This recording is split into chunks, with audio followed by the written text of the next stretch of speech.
Well, hello everybody. Welcome to what could be counted as quite possibly the last chronological Chariot series video that I make for the series, for the channel. This is the Atlas S2. It's a heavy Gauss rifle with 2 ER large and an LRM-15 and Guardian ECM. And, I mean, suffice to say, it's, yeah, pretty straightforward powerhouse of a build, built on the DDC chassis. And there's only the one Atlas. It's not to say that there aren't other models, but the problem is some of them actually have an issue with the fact that like the ECM is supposed to be center torso mounted, and some of the weapons just don't fit if you have the ECM in the side torso for the DDC. But some of them are also just like I've had an issue with previous ones. It's virtually the same build as another one. It's like this, but this weapon system is like. It's ER large instead of large, or it's PPC instead of ER PPC. It's that kind of thing. So this was the only one that was really different. Now I also have to point out that if I have missed, I said this in the other video, but if I've missed any variants that can be built in this that are significantly different of the Atlas, or if I missed any Stalker or Battlemaster, please let me know. I was doing these while I was under a pretty horrific cold. So I may have just missed them because trying to concentrate and like cross-checking and stuff with hard points and what you can and can't build at MechWarrior Online and what's available on certain apps like Mech Factory and stuff. So if I've missed any, let me know in the comments. Give me the build if you can and what mech I can use in MechWarrior Online. And remember, if it's a hero variant that's used for it, I might not be able to do it because I don't have the mech credits to buy any hero mechs, so that's another consideration. It's like after this, I probably will.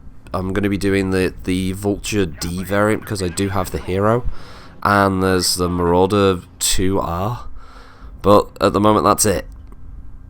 And then those will basically be the last things I film for the Chariot series. But chronologically, this Atlas represents the end of it. There's several years of work, and would I rate this model? Yes, I would. Any mech with a heavy Gauss rifle is very good. I do like it a lot. It was built in the early 3060s. It's supposed to have Artemis on the LRM-15, but it's neither here nor there for that. You can use it if you bother to go up to like a light fusion engine, and you know, it's pretty standard, you know, Steiner, Lyran sort of philosophy. You know, it's heavy hitting, and yeah, it just gets in there quick and does the business. And yeah, you can't ever really go wrong with the old Atlas. It's one of those mechs. I think everyone should have at least one because it's just so powerful. It's such a great assault mech. It didn't suffer as badly from the desync as unfortunately the Direwolf and the Kodiak did back in the day.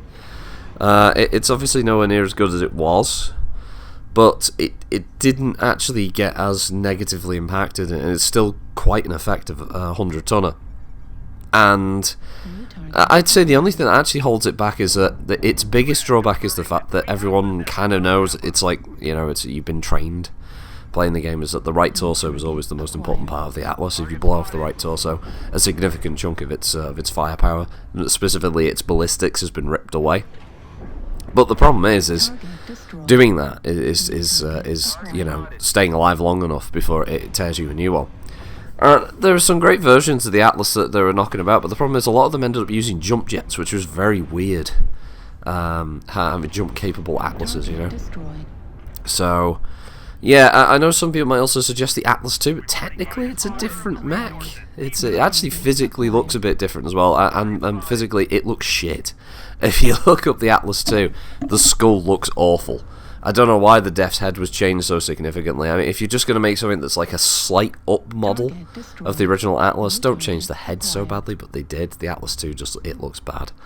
Yeah, I would have actually loved to have seen PGI's approach to doing things like the Atlas 2, the Grand Dragon, for instance, that kind of thing. You just slight visual modifications of existing mechs and slightly different builds that are on them. But yeah, I mean, the Atlas is up to like the Atlas 4 now, is it? I know there's an Atlas 3 with like big fucking rotary cannon on its arm and stuff. So yeah, it's one of those mechs. It got progressively worse looking as time went on as well. I don't know why artists just so significantly changed the looks of some of these things. Have you seen like the later Hatamoto, for instance? Jesus, that thing's look fucking awful. Maybe that's just me. I don't know.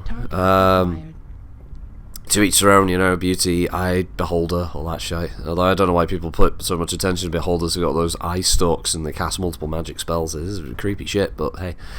But yeah, it's weird. It's weird getting this close to the very end. I honestly, once I've done a couple of things, and as I said, if anyone has any others that they say I've missed or that I could build, yeah, it's a strange one. I don't know what to do with with MechWarrior Online after this. I have an idea floating around. I'll have to kind of storyboard a few things and see how it'll work, how it'll play out. I'd probably need to work it out with like Davros and a couple of other people, see if I could get it to work. But if I can, I'll do it. But as far as any kind of regular MechWarrior Online content goes, outside of like maybe just recording like the occasional couple of drops, and maybe if they're good matches, I'll put them up. I'll talk about them or something. You know, maybe I'll try and find something a bit more lore focused to go with. I don't really know though. Yeah, I mean, MechWarrior Online has been good to me for doing content for this long. It's a shame that, you know, the new content just sort of dried up after the Dervish, but that's what it is, isn't it? Obviously, I've got the review to do for MechWarrior 5 starting next week, so I'll have time taken up with that, and I suppose in like a year's time I'll be able to make some videos about MechWarrior 5. But yeah, MechWarrior Online, I'm gonna have to really dig in and see what else I can come up with, eh?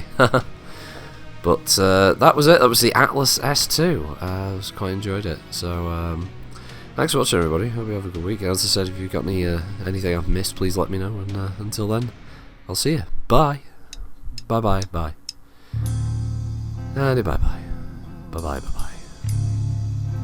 Yeah, sorry about the voice. It's this cold. It's nowhere near as bad as it was the other day, as Varg said. I'd sound like I'd basically swallowed an entire bramble. And it felt like it, so yeah, it was pretty rough. So anyway, see y'all. Bye. Bye. Bye. Bye.